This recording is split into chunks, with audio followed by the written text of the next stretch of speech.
4.5 પરમાણ્વીય ક્રમાંક અને દળ ક્રમાંક, atomic number and mass number. સૌથી પહેલા જોઈશું આપણે પરમાણ્વીય ક્રમાંક. આપણે જાણીએ છીએ કે પ્રોટોન પરમાણુના કેન્દ્રમાં આવેલા છે. વિદ્યાર્થી મિત્રો, આપણે આ માહિતી મેળવી ચૂક્યા છીએ, બરોબર, કે પરમાણુના કેન્દ્રમાં શું હોય છે? પ્રોટોન અને ન્યુટ્રોન. પરમાણુમાં રહેલા પ્રોટોનની સંખ્યા પરમાણ્વીય ક્રમાંક કહેવાય છે. હવે આ જુઓ, ટ્વિસ્ટ આવ્યો અહીંયા, કે જે પ્રોટોનની સંખ્યા હોય છે તેને આપણે પરમાણ્વીય ક્રમાંક કહેવામાં આવે છે. અને પરમાણ્વીય ક્રમાંકને કઈ સંજ્ઞા દ્વારા? Z દ્વારા દર્શાવાય છે. પ્રોટોનને કઈ સંજ્ઞા દ્વારા? P+ દ્વારા, ઇલેક્ટ્રોનને E- દ્વારા, ન્યુટ્રોનને N0 દ્વારા, એટલે કે N દ્વારા. ત્યારબાદ અહીં દર્શાવેલું છે પરમાણ્વીય ક્રમાંક, જેને આપણે Z દ્વારા દર્શાવીએ છીએ. તો આ સંજ્ઞાઓ પણ યાદ રાખવી. જોડકા જોડોમાં પણ પૂછાઈ શકે છે, વિકલ્પમાં પૂછાઈ શકે છે, ખાલી જગ્યામાં, બરોબર. તો આ ખાસ ધ્યાનમાં રાખવી. કોઈ એક તત્વના તમામ પરમાણુઓ એક સમાન પરમાણ્વીય ક્રમાંક ધરાવે છે. હવે તમે દુનિયામાં કોઈ પણ એક તત્વ લઈ લો. હવે હાઇડ્રોજન લઈ લો, તો હાઇડ્રોજનને તમે આપણે આખી પૃથ્વીમાંથી કોઈ પણ જગ્યાએથી હાઇડ્રોજન લો, તેનો પરમાણ્વીય ક્રમાંક હંમેશા એક જ હશે, બરોબર. અથવા તો તમે ઓક્સિજન લઈ લો, તો ઓક્સિજનનો તમે આ ઓક્સિજન તત્વ છે એને તમે પૃથ્વીમાંથી ગમે તે સાઈડથી લો, એનો પરમાણ્વીય ક્રમાંક હંમેશા 8 જ રહેશે, એ બદલાશે નહીં. અલબત્ત તત્વોને તેમાં રહેલા પ્રોટોનની સંખ્યાના આધારે વ્યાખ્યાયિત કરવામાં આવે છે. હવે વિદ્યાર્થી મિત્રો, આપણે આ જે અહીં દર્શાવેલું છે એ આગળ જોઈ ગયા. A = P+N, એટલે કે તે કોઈ પણ પરમાણ્વીય દળ છે તેને પ્રોટોન અને ન્યુટ્રોનના દળના સરવાળા દ્વારા માપવામાં આવે છે, બરોબર. આ આપણે વાત જોઈ ગયા, જેમાં આપણે અહીં અથવામાં A = Z+N લખેલું હતું, કે તમે પ્રોટોનની જગ્યાએ Z પણ મૂકી શકો છો. ત્યારે મેં કીધું હતું કે આપણે એ આગળ જોઈશું, આ માહિતી આગળ મેળવીશું. તો કેવી રીતે P ની જગ્યાએ Z આવે છે તે તમે અહીં સમજી શકો છો. કેમ? કારણ કે પરમાણુમાં રહેલા પ્રોટોનની સંખ્યા પરમાણ્વીય ક્રમાંક કહેવાય છે, એટલા માટે આપણે P ની જગ્યાએ Z લખીએ છીએ. પ્રોટોન અને ન્યુટ્રોનને ન્યુક્લિયોન્સ કહે છે. હવે હાઇડ્રોજન માટે Z = 1 છે, કારણ કે હાઇડ્રોજનમાં કેટલા પ્રોટોન હોય? 1 પ્રોટોન હોય છે, તો તેની પરમાણ્વીય ક્રમાંક કેવો થાય? 1 થાય. હાઇડ્રોજનના કેન્દ્રમાં 1 પ્રોટોન હાજર છે, તે જ રીતે કાર્બન માટે Z = 6 છે.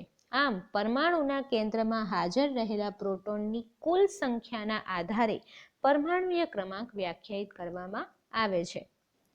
હવે જોઈએ દળ ક્રમાંક. પરમાણુના અપરમાણ્વીય કણોના ગુણધર્મો શીખ્યા પછી આપણે એ તારણ પર પહોંચી શકીએ છીએ કે પ્રાયોગિક રીતે પરમાણુનું દળ તેમાં રહેલા પ્રોટોન અને ન્યુટ્રોનને કારણે હોય છે. જે આપણે હમણાં વાત કરી કે પ્રોટોન અને ન્યુટ્રોનના દળનો સરવાળો એટલે કે પરમાણુનું દળ. હવે આ અપરમાણ્વીય કણો પરમાણુના કેન્દ્રમાં આવેલા હોય છે, તેથી પ્રોટોન અને ન્યુટ્રોનને શું કહેવાય? ન્યુક્લિયોન્સ કહે છે. હવે રુથરફોર્ડના નમૂનામાં રુથરફોર્ડે શું અવલોકન આપેલા હતા આપણને? કે પરમાણુની સેન્ટરમાં જે પરમાણુનું કેન્દ્ર હોય છે તેને શું કહેવાય છે? ન્યુક્લિયસ. પરમાણુમાં રહેલ જે ધન ભારિત કેન્દ્ર હોય છે તેને શું કહેવાય? પરમાણુનું કેન્દ્ર, એટલે કે ન્યુક્લિયસ કહે છે. તો હવે ન્યુક્લિયસમાં રહેલા કોઈ પણ અપરમાણ્વીય કણ હોય તેને શું કહેવાય? ન્યુક્લિયોન્સ. એ રીતે અહીં એને કહેવામાં આવે છે. પ્રોટોન અને ન્યુટ્રોનને ન્યુક્લિયોન્સ કહે છે. તેથી પરમાણુનું દળ તેના કેન્દ્રમાં કેન્દ્રિત થયેલું હોય છે. એટલા માટે જ જે ન્યુક્લિયોન્સ સેન્ટરમાં હોય, બરોબર, કેન્દ્રમાં હોય, તો કેન્દ્રમાં જ પરમાણુનું દળ કેન્દ્રિત થયેલું હોય, રાઈટ. ઉદાહરણ તરીકે કાર્બનનું દળ 12 યુનિફાઈડ છે, એટલે કે 12U છે, કારણ કે તેમાં 6 પ્રોટોન અને 6 ન્યુટ્રોન હોય છે. એટલા માટે 6U + 6U = 12U થાય. તેવી રીતે એલ્યુમિનિયમનું દળ પણ આપણે જોઈ શકીએ, 27U આપેલું છે, તો કારણ કે તેમાં 13 પ્રોટોન અને 14 ન્યુટ્રોન છે. પરમાણુમાં કેન્દ્રમાં રહેલા પ્રોટોન અને ન્યુટ્રોનની કુલ સંખ્યાના સરવાળાને તત્વનો દળાંક કહે છે, પરમાણુનું દળ કહે છે, બરોબર. હવે પરમાણુનો દળાંક છે એની માટે પણ એક સંજ્ઞા આપેલી છે એ, તેને એ વડે દર્શાવાય. હવે વિદ્યાર્થી મિત્રો ફરીથી યાદ કરી લઈએ. પ્રોટોનને P દ્વારા, ઇલેક્ટ્રોનને E દ્વારા, પછી ન્યુટ્રોનને N, પરમાણ્વીય ક્રમાંકને Z, ત્યારબાદ પરમાણ્વીય દળાંકને એ વડે દર્શાવાય છે. કોઈ પણ પરમાણુને દર્શાવવા માટે તેના પરમાણ્વીય ક્રમાંક, દળાંક અને તત્વની સંજ્ઞા આપણે અહીં નીચે મુજબ દર્શાવી શકાય છે. જુઓ, કોઈ પણ તત્વનો આપણે એકી સાથે તેનો દળાંક અને પરમાણ્વીય ક્રમાંક દર્શાવવો હોય તો કેવી રીતે દર્શાવાય? તો કે સૌથી પહેલા તમે અહીં તત્વની સંજ્ઞા લખો, ત્યારબાદ ડાબી બાજુ ઉપરની તરફ તેનો દળાંક લખવામાં આવે અને નીચેની તરફ પરમાણ્વીય ક્રમાંક દર્શાવવામાં આવે છે. જુઓ, કોઈ પણ માની લો તમે X તત્વ લીધેલું છે કોઈ પણ, તો તેનો પરમાણ્વીય દળાંક તમે ઉપર A ત્યાં દર્શાવી શકો અને નીચે Z એટલે કે ત્યાં તમે પરમાણ્વીય ક્રમાંક દર્શાવી શકો. હવે એક્ઝામ્પલ તરીકે આપણને નાઇટ્રોજન આપેલું છે, તો નાઇટ્રોજનનો પરમાણ્વીય ક્રમાંક શું છે? 7 છે અને તેનો દળાંક 14 છે, તો 14 ઉપર અને 7 નીચે. તો આ રીતે તમે કોઈ પણ તત્વને સંજ્ઞા દ્વારા દર્શાવી શકો છો. ઓકે. 4.6 સમસ્થાનિકો આઇસોટોપ્સ. વિદ્યાર્થી મિત્રો, કુદરતમાં અમુક એવા તત્વોના પરમાણુઓની ઓળખ થઈ છે કે જેઓ સમાન પરમાણ્વીય ક્રમાંક પરંતુ અસમાન દળાંક ધરાવે છે. હવે એવા તત્વો કે જેનો જે પરમાણ્વીય ક્રમાંક હોય છે એ સમાન હોય પરંતુ તેનો દળાંક છે એ અલગ અલગ હોય. હવે આપણે એ કેવી રીતે કહી શકીએ? તો કે એક ઉદાહરણ જોઈએ. હવે ઉદાહરણ તરીકે આપણે એક હાઇડ્રોજનનો પરમાણુ લઈએ, જેના 3 પરમાણ્વીય ઘટકો તે ધરાવે છે, જેમાંના નામ આપણે અહીં જોઈ શકીએ છીએ. સૌથી પહેલું છે પ્રોટિયમ, ડ્યુટેરિયમ અને ટ્રિટિયમ. હવે પ્રોટિયમમાં શું છે? તો કે તે હાઇડ્રોજનનો પરમાણ્વીય ક્રમાંક કેટલો છે? 1 છે, બરોબર. પણ તેનો દળાંક તમે જોઈ શકો છો અને આપણે દળાંક ઉપરની તરફ દર્શાવીએ છીએ, તો એ દળાંક છે 1. ત્યારબાદ બીજો સમસ્થાનિક ડ્યુટેરિયમ. હવે પરમાણ્વીય ક્રમાંક તો સમાન જ છે, તો એ 1 જ છે, પણ એનો દળાંક તમે જોઈ શકો છો 2 દેખાઈ રહ્યો છે. ડ્યુટેરિયમ છે એને આપણે ડી સંજ્ઞા વડે પણ દર્શાવીએ છીએ. ટ્રિટિયમ. હવે ટ્રિટિયમમાં એનો પરમાણ્વીય ક્રમાંક 1 છે, પણ તમે જોઈ શકો છો દળાંક અહીં ફરીથી બદલાય છે અને એ છે 3, અને ટ્રિટિયમને આપણે ટી સંજ્ઞા દ્વારા દર્શાવીએ છીએ. હવે આ દરેકના પરમાણ્વીય ક્રમાંક 1 છે, પરંતુ તેના દળાંક અનુક્રમે 1, 2 અને 3 છે. તો આ પ્રકારના આપણે બીજા ઉદાહરણો પણ જોઈએ. તો સૌથી પહેલું ઉદાહરણ બીજું છે કે કાર્બન. હવે કાર્બનના જુઓ, તમે જોઈ શકો છો 2 સમસ્થાનિક છે અને એના પરમાણ્વીય ક્રમાંક સમાન છે. કેટલા? 6, અને તેનો જે દળાંક છે તો એક સમસ્થાનિકમાં 12 છે અને બીજા સમસ્થાનિકમાં 14 છે તેનો દળાંક. હવે ત્રીજું ઉદાહરણ જોઈએ તો કે ક્લોરીન. હવે ક્લોરીનમાં પણ 2 સમસ્થાનિક છે, જેનો પરમાણ્વીય ક્રમાંક છે 17 અને બેયનામાં દળાંક છે 35 અને 37, બરોબર. હવે આ ઉદાહરણોના આધારે સમસ્થાનિકોને આ રીતે વ્યાખ્યાયિત કરી શકાય. સમાન તત્વના પરમાણુઓ કે જે સમાન પરમાણ્વીય ક્રમાંક પરંતુ અસમાન દળ ક્રમાંક ધરાવે છે તેને સમસ્થાનિકો કહે છે. હવે આપણે સમસ્થાનિકો વિશે સમજણ તો પડી ગઈ, તો એની આપણે વ્યાખ્યા બનાવી રહી છે અહીં કે કેવી રીતે વ્યાખ્યાયિત કરી શકાય. તો કે સમાન તત્વના, તત્વ સમાન હોય તો જ તેનો પરમાણ્વીય ક્રમાંક સમાન હોય ને, એ રીતે. તો કે સમાન તત્વના પરમાણુઓ કે જે સમાન પરમાણ્વીય ક્રમાંક પરંતુ અસમાન દળ ક્રમાંક ધરાવે છે તેને સમસ્થાનિકો કહે છે. આમ આપણે કહી શકીએ કે હાઇડ્રોજન પરમાણુના 3 સમસ્થાનિકો છે, જેના નામ અનુક્રમે પ્રોટિયમ, ડ્યુટેરિયમ અને ટ્રિટિયમ છે. વિદ્યાર્થી મિત્રો, ઘણા તત્વો સમસ્થાનિકોનું મિશ્રણ ધરાવતા હોય છે. તત્વનો દરેક સમસ્થાનિક એક શુદ્ધ પદાર્થ છે. સમસ્થાનિકોના રાસાયણિક ગુણધર્મો સમાન હોય છે, પરંતુ તેઓના ભૌતિક ગુણધર્મો જુદા જુદા હોય છે. હવે આમાં ખાસ ધ્યાન રાખવાનું છે. જુઓ શું કીધેલું છે કે સમસ્થાનિક છે, કોઈ પણ તત્વના લઈ લો તો એ સમસ્થાનિકો મિશ્રણ પણ ધરાવતા હોઈ શકે, પણ જે તત્વોનો સમસ્થાનિકો એક શુદ્ધ પદાર્થ કહેવાય છે. હવે આ દરેક જે સમસ્થાનિક હોય છે તેના રાસાયણિક ગુણધર્મો સમાન હોય, પરંતુ તેના ભૌતિક ગુણધર્મો અલગ હોય. કેવી રીતે? તો કે તે પ્રવાહી, ઘન અને વાયુ આટલા સ્વરૂપોમાં આપણને જોવા મળતા હોય છે, તો એ રીતે તેના ભૌતિક ગુણધર્મો જુદા હોય, કદ, આકારની દ્રષ્ટિએ. કુદરતમાં ક્લોરીન 2 સમસ્થાનિક સ્વરૂપોમાં પ્રાપ્ત થાય છે, જેના દળ કેટલા હતા? 35U અને 37U છે કે જે આપણને 3:1ના ગુણોત્તરમાં હોય છે. હવે અહીં જે માહિતી આપેલી છે તે આપણે ધ્યાનમાં રાખવાની છે. દેખીતી રીતે આપણને પ્રશ્ન થાય કે ક્લોરીનનું દળ આપણે શું લઈ શકીએ. હવે આપણને અહીં ક્લોરીનના જે સમસ્થાનિક છે એના 2 દળ આપેલા છે. તો આપણને પ્રશ્ન થાય જ કે ક્લોરીનનું આપણે ક્યારેક દળ લેવું હોય, કોઈ પણ ઇક્વેશનમાં કે કોઈ પણ આપણે દાખલામાં લેવું હોય તો શું લેવાનું, તો કે તેનું દળ આપણે શોધીએ કે શું દળ લેવું આ બંનેમાંથી. તો એના માટે આપણે જે માહિતી હતી કે 3:1નો ગુણોત્તર લીધેલો હતો, 35U અને 37U માટે 3:1નો ગુણોત્તર લીધેલો હતો, તેનું આપણે યુઝ અહીં આમાં કરવાનો છે ક્લોરીન પરમાણુનો સરેરાશ દળાંક શોધવામાં. તો જુઓ વિદ્યાર્થી મિત્રો કે 35U છે એની સાથે આપણે ત્રીજો ભાગ લીધેલો છે અને 37U છે એમાં આપણે પહેલો 1 ભાગ લીધેલો છે. તો 3:1ને આપણે 100 છે બરાબર, એનું આપણે જ્યારે કોઈ પણ સમસ્થાનિકનું ટકાવાર સ્વરૂપ શોધવું હોય બરાબર, કોઈ પણ સમસ્થાનિક સ્વરૂપનું ટકાવાર પ્રમાણ શોધવું હોય તો એને આપણે 100 સાથે ગુણવું પડે, કારણ કે 100 છે એ ટકાવાર પ્રમાણ શોધવા માટેનો બેઝ છે. તો 100માં આપણે એનો ભાગ પાડીએ 3:1માં તો 75 અને 25 આપણને એવો ભાગ મળે. તો 35માં છે એ ત્રીજો ભાગ છે તો એમાં લઈશું આપણે 75 અને 37U આપણને આપેલું છે તો એમાં છે 1 ભાગ તો એમાં આપણે 25 લઈશું. તો 35 × 75/100.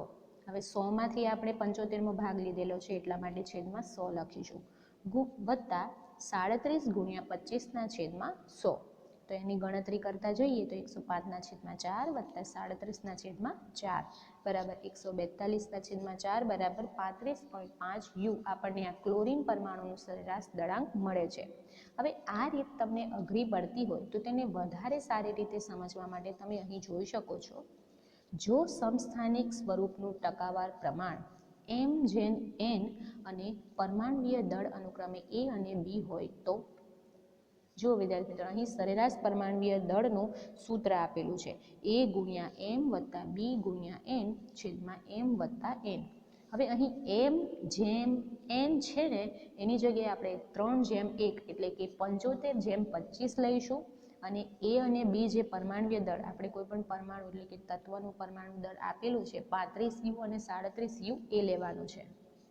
તો અહીં આપણે ક્લોરીન લઈએ છીએ, ક્લોરીનની ગણતરી કરીએ છીએ તો ક્લોરીનના 2 સમસ્થાનિકો એટલે કે A છે એની જગ્યાએ આપણે 35U લઈશું, B છે એની જગ્યાએ આપણે 37U લઈશું અને જે m/nનું પ્રમાણ હતું એમાં આપણે 75/25 લઈશું.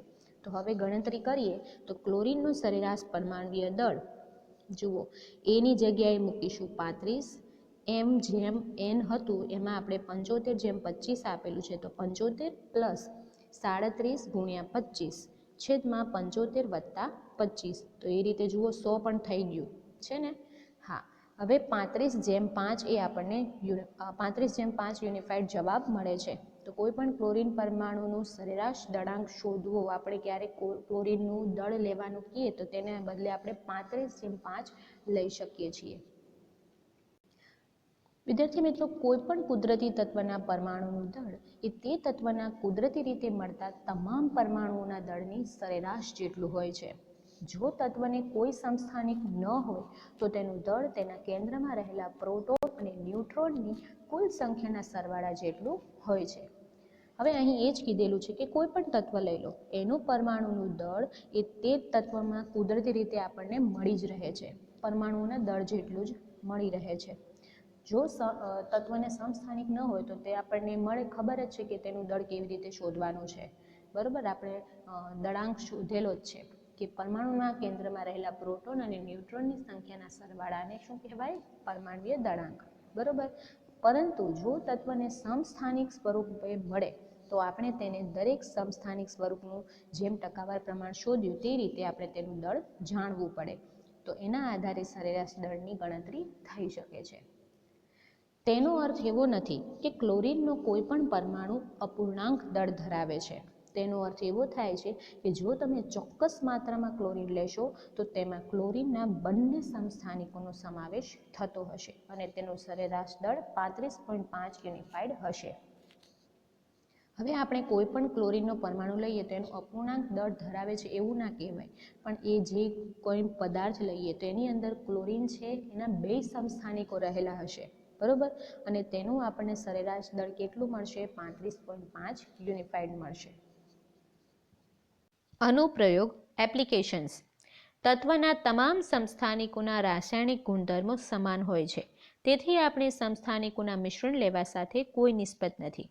રાસાયણિક ગુણધર્મો જો સમાન હોય તો આપણે તેનું મિક્સચર લઈએ તો આપણને કોઈ ઇસ્યુ ના આવી શકે, બરાબર, પણ જો ગુણધર્મો અલગ અલગ હોય તો આપણે તેને અલગ અલગ યુઝ કરવા પડે, પણ એક જ સરખા જ હોય તો ભેગું યુઝ કરો તો પણ વાંધો નહીં. અમુક સમસ્થાનિકો વિશિષ્ટ ગુણધર્મો ધરાવે છે જેનો ઉપયોગ આપણે વિભિન્ન ક્ષેત્રોમાં કરીએ છીએ. તે પૈકી અમુક નીચે મુજબ છે. હવે એવા પણ કોઈ તત્વો હોઈ શકે છે જેના સમસ્થાનિકમાં કોઈ એક સમસ્થાનિક હોય તે એક અલગ જ પ્રકારનો તેનો ઉપયોગ થતો હોય છે, તો તેમાંથી આપણે કેટલાક તત્વોના સમસ્થાનિક જોઈએ. પહેલું, યુરેનિયમના એક સમસ્થાનિકનો ઉપયોગ પરમાણુ ભઠ્ઠીમાં બળતણ સ્વરૂપે થાય છે. બીજું, કોબાલ્ટનો એક સમસ્થાનિક કેન્સરની સારવારમાં વપરાય છે. ત્રીજું, ગોઈટર રોગની સારવારમાં આયોડિનના એક સમસ્થાનિકનો ઉપયોગ થાય છે. ગોઈટર જે આપણે ગળાના ભાગમાં રોગ થતો હોય તે. હવે જોઈએ સમદળીય એટલે કે સમભારીય. આપણે સમસ્થાનિક જોઈ ગયા, હવે જોઈએ સમદળીય. સમસ્થાનિકમાં એવું હતું કે સમાન પરમાણ્વીય ક્રમાંક હતો પણ તેમાં અસમાન દળાંક હતો. તો સમદળીયમાં શું ટ્વિસ્ટ છે એ જોઈએ. 2 તત્વો લીધા છે, કેલ્શિયમ અને આર્ગોન, એ બંનેને ધ્યાનમાં લો, જેના પરમાણ્વીય ક્રમાંક અનુક્રમે અલગ છે. હવે 20 અને 18 તો 2 અલગ જ થયા, બરોબર. તે બંનેમાં ઇલેક્ટ્રોનની સંખ્યા જુદી જુદી છે, પરંતુ આ બંને તત્વોનો દળ ક્રમાંક સમાન છે. કેટલો? 40.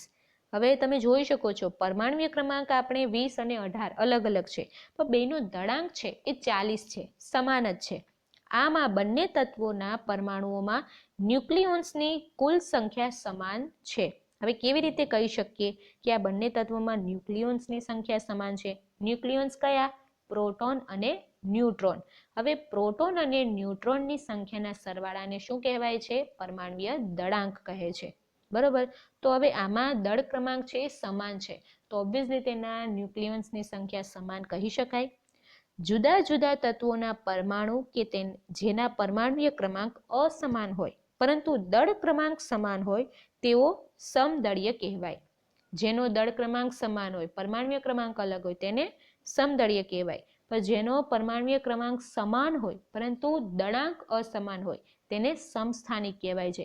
જો આ બંનેમાં ગોટે ના ચડતા, આ ખાસ યાદ રાખજો, આ બંનેમાં નહીતર કન્ફ્યુઝન થવાના ફૂલ ચાન્સ છે. આનું આમાં નાનું આમાં એમ લખાઈ ન જાય, એટલે આ ખાસ ધ્યાનમાં રાખજો. જેના પરમાણ્વીય ક્રમાંક સમાન હોય અને દળાંક અસમાન હોય તેને સમસ્થાનિક કહેવાય, અને જેના પરમાણ્વીય ક્રમાંક અસમાન અને દળ ક્રમાંક સમાન હોય તેને સમદળીય કહેવાય. જુઓ, સમસ્થાનિક એટલે પરમાણ્વીય ક્રમાંક સમાન હોય, અને સમદળીય એટલે કે દળ સમાન હોય તેને સમદળીય કહેવાય છે, બરોબર, પરમાણ્વીય ક્રમાંક અસમાન હોય.